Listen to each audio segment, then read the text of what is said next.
Depuis 20 ans, je travaille cette étrange matière qui change d'état et de couleur dès qu'on l'effleure. Cette matière qui fond dès qu'on y touche, cette matière aussi éphémère et fragile que la glace. Le chocolat.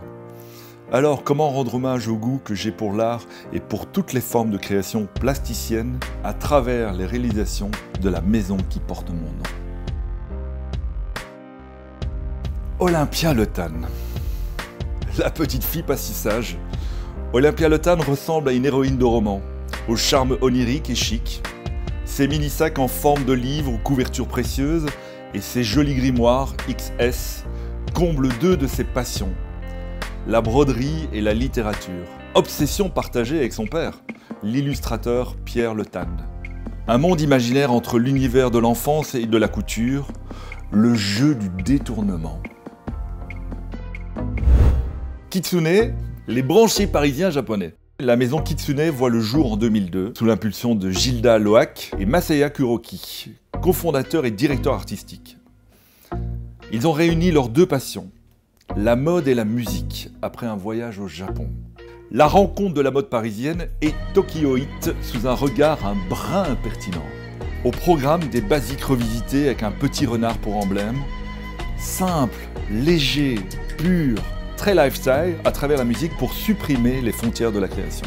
Tom Dixon, l'autodidacte so British, le métal comme matière fétiche, expérimentateur hors pair, l'exploration des formes et des matières, une esthétique industrielle qui donne un univers décalé, original, placé sous le signe d'une extrême élégance.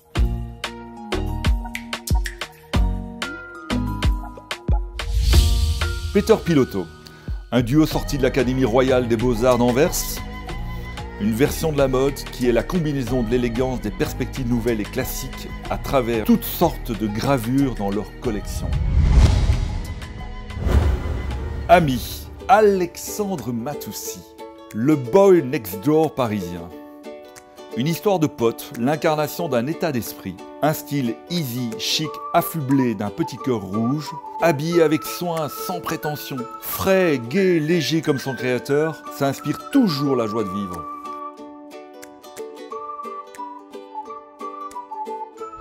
Mon ami Charles Quezin, le plus étonnant, le plus inventif, le plus créatif, celui qui m'inspire, c'est surtout l'art du détournement graphique.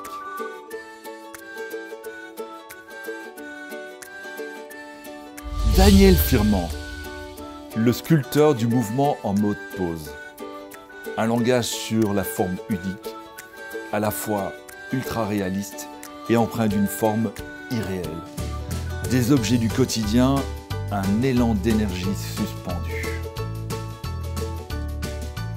Peter Stockmans, l'ambassadeur de la culture flamande.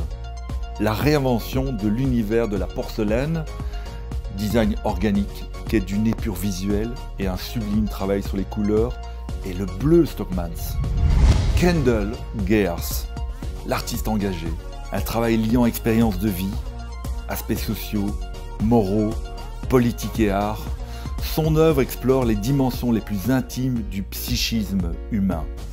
Les notions de désir et de pulsion affirmant une réversibilité entre l'horreur et l'extase, entre violence et érotisme.